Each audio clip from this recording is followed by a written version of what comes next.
Paris-Louis, Paris-Gamner, chers amis, bonjour. Donc, quelques news de l'Arménie, de l'Artsakh et de la diaspora arménienne. Tout d'abord, la déclaration de Ramzan Kadyrov, le leader tchétchène. Il appelle les membres de l'OTSE, de la sécurité collective, en fait, l'organisation de la sécurité collective, d'être un peu plus, comment dire, hardi et de soutenir davantage la Russie. Et en plus, dans son discours, il affirme qui a arrêté la guerre entre l'Arménie et l'Azerbaïdjan? La Russie. Donc il met en exergue la force de la Russie et puis l'intervention de la Russie pour la paix, pour arrêter les guerres. Ça s'est fait aussi au Kazakhstan, il a donné l'exemple, mais là, Kadyrov a donné l'exemple de l'Arménie et de l'Azerbaïdjan. C'est la Russie qui a arrêté la guerre, donc la guerre des 44 jours en Artsakh. Il appelle justement les membres signataires de l'OTSE à venir à condamner davantage le monde européen et occidental qui accuse la Russie de l'invasion de l'Ukraine. C'est compliqué, vous savez, parce que l'Arménie est bien sûr proche de Moscou, a un regard vers Poutine, mais en même temps l'Arménie doit protéger le flanc occidental, puisque l'Arménie est pro-occidentale aussi, et pro-européen. Donc c'est une situation très très complexe de défendre à outrance la Russie, mais bien sûr l'Arménie a marqué quand même son intérêt d'être dans le périmètre russe, et ça c'est important. Mais la déclaration de Kadyrov, elle est beaucoup plus guerrière, c'est un Tchétchène, et justement il appelle ouvertement le soutien total à la Russie dans toute sa politique. Alors oui, une très bonne chose. Donc selon le Global Startup Ecosystem Index 2022, qui classe 100 pays et 1000 villes dans les startups par rapport aux startups, aux conditions dont les startups évoluent. Vous savez, les sociétés informatiques, les sociétés de création d'engineering, de création du monde numérique. L'Arménie, figurez-vous, et surtout Yerevan est la première ville du Sud-Caucase. Son indice est 2 fois plus important que celui de Tbilissi et 3 fois plus important que celui de Bakou, ce qui fera dire. Et donc l'Arménie a gagné 5 places en se classant au 5e rang mondial. L'Arménie gardera cette position dans les années qui viennent, puisqu'en fait elle dépasse de 2 fois déjà la Géorgie et l'Azerbaïdjan. C'est une très très belle chose. Donc le classement a été effectué, c'était dans les Yerevan figurait dans le classement en 2022 dans les classements des 250 meilleures villes du monde. Yerevan a fait un bond en avant, améliorant sa position de 38 points, occupant la 244e position mondiale. Vous allez me dire c'est beaucoup, mais c'est loin derrière dans le classement, mais c'est déjà beaucoup. L'Arménie est un pays de start-up et le pays le plus dynamique en start-up de tout le Sud-Caucase. Voilà, donc montrant la richesse de l'Arménie. Et puis dans ce classement-là, donc le rapport note l'apport de la diaspora arménienne à l'Arménie, et notamment la société PixArt, qui est une société très connue et qui a récemment dépassé le milliard de dollars de chiffre d'affaires. Voilà donc l'apport des Arméniens à l'Arménie, et ça c'est très très bien, mes amis. Oui, des citoyens ukrainiens, cubains et irakiens ont demandé l'asile et le statut de réfugié en Arménie depuis le début de l'année, en fait. Voilà, donc l'Arménie a enregistré. Donc il y a 13 pays du monde qui ont demandé donc comment dirais-je, le titre de réfugié politique, de réfugié en Arménie. Il y a plus de 250 étrangers originaires d'Ukraine qui ont demandé l'asile et le statut de réfugié. Au total, l'Arménie a accordé, donc au cours des 10 dernières années, l'Arménie a accordé 1500 demandes d'asile en tant que réfugiés accordées.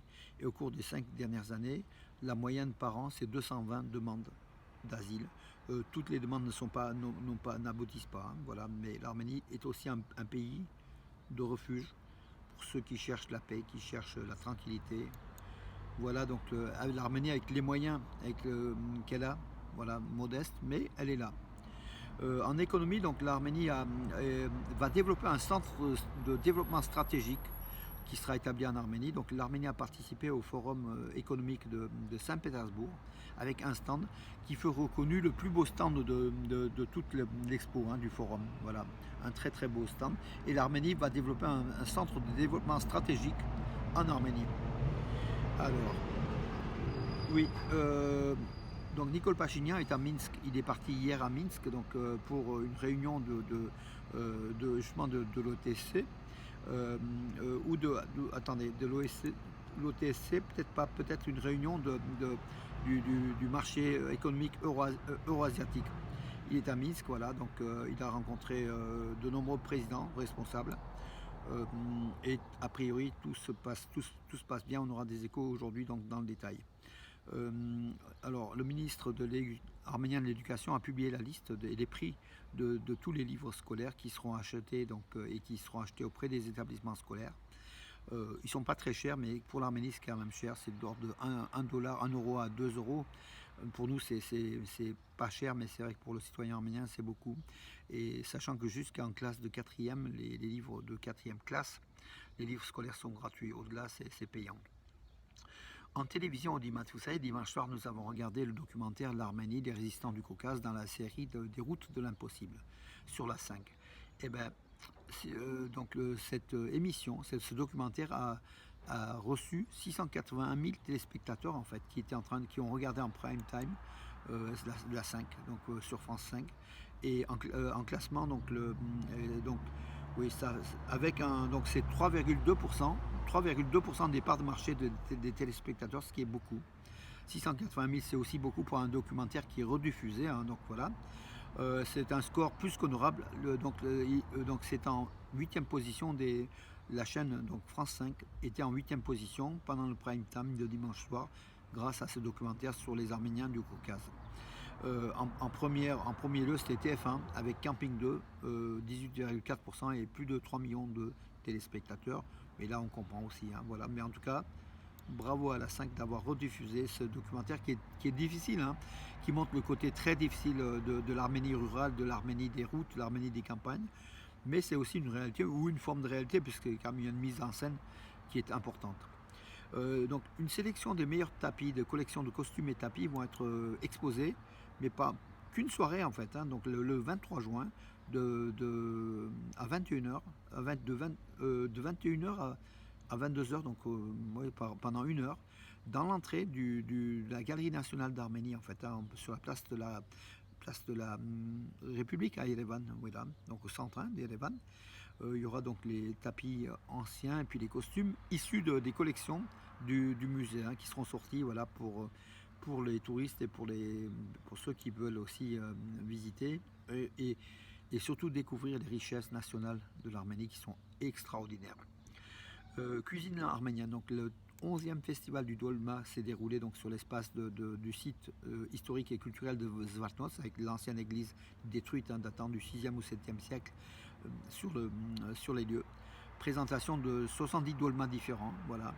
Il y avait à peu près une vingtaine, 27 équipes participantes. Voilà. Et le record a été établi, le dolma le plus long, nous on appelle ça Armara, mais c'est le dolma, 193 mètres de long. Voilà, le dernier record était de 100 mètres.